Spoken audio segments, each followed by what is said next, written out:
সাথে সুপ্রিম কোর্টে কিছুক্ষণ আগে একটা রায় দিয়েছে, যেখানে রাজ্য সরকার মধ্যশিক্ষা পর্ষদের যে আবেদন ছিল সেই আবেদনের পরিপ্রেক্ষিতে যে 31শে মে পর্যন্ত যারা যোগ্য, এখনো পর্যন্ত যারা যোগ্য বলে নির্ধারিত হয়েছে তারা কাজ করতে পারবে, এটাকে আপনি কিভাবে দেখছেন? ওটা ডিসেম্বর পর্যন্ত প্রসেস দিয়েছে। সোফার আই নো, সোফার আমার উকিল যেটা আমাকে লয়ার যেটা ব্রিফ করেছে, আপ টু ডিসেম্বর পর্যন্ত টাইম দিয়েছেন।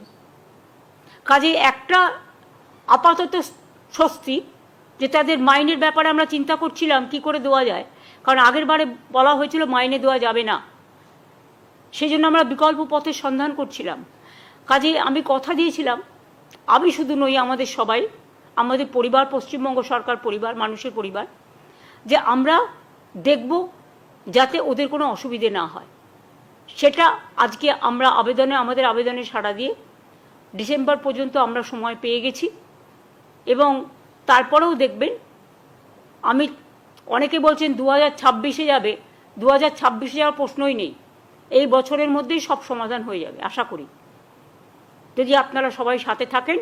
আর আমরা যেটা করব, আশা করি ভুল করব না, কারণ মানুষের কাজে আমি ভুল করি না, আমার নিজের কাজে ভুল করতে পারি, কারণ কথা বলতে বলতে কখনো হয়তো উচ্চারণে কোনো একটা ভুল হয়ে যেতেই পারে, কারণ আমি ভালো হিন্দি ভাষা জানি না, আমি তো স্বীকার করছি। আমি ভালো ইংরেজি জানি না, আমি তো not from elite class, even elite ক্লাসকে আমি শ্রদ্ধা করি, কিন্তু আমি যেমন ভালো সংস্কৃত জানি না, কিন্তু সংস্কৃত আমরা পড়েছি ক্লাস 8 পর্যন্ত, হিন্দি আমরা পড়েছি ক্লাস 8 পর্যন্ত, ইংরেজি আমাদের সময় ছিল প্রথম শ্রেণী থেকে।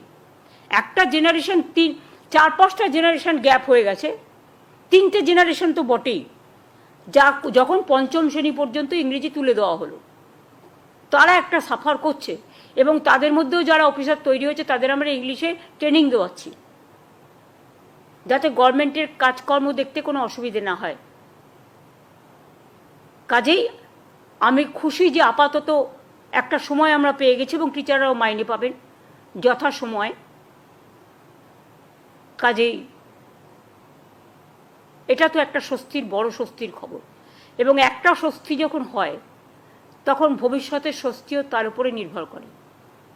সুতরাং আমি টিচারদের অনুরোধ করব, ভালো করে মন দিয়ে ক্লাস করুন, মন দিয়ে কাজ করুন, চিন্তা করবেন না, আমরা আপনাদের সহসাথী, সমব্যথী এবং সহসাথী।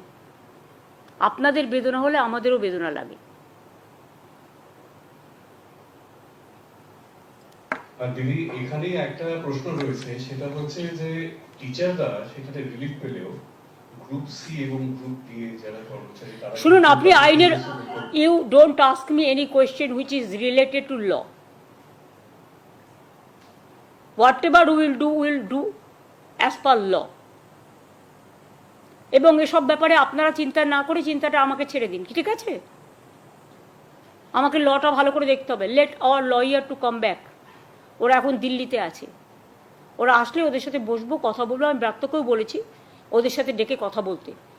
যখন কোনো প্রবলেম হয়, প্রবলেম সমাধান করবার জন্য সময় নিতে হয়, তাড়াহুড়ো করে কারো কথায় প্ররোচনায় পা দেওয়ার প্রয়োজন নেই। আইনের প্রতি ভরসা রাখুন, বিশ্বাস রাখুন, সরকারের প্রতি বিশ্বাস রাখুন, ভরসা রাখুন। নিশ্চয়ই কোনো না কোনো পথ খুঁজে আমরা বের করব আইনের সাহায্যে। অপেক্ষা করুন, ধৈর্য ধরুন।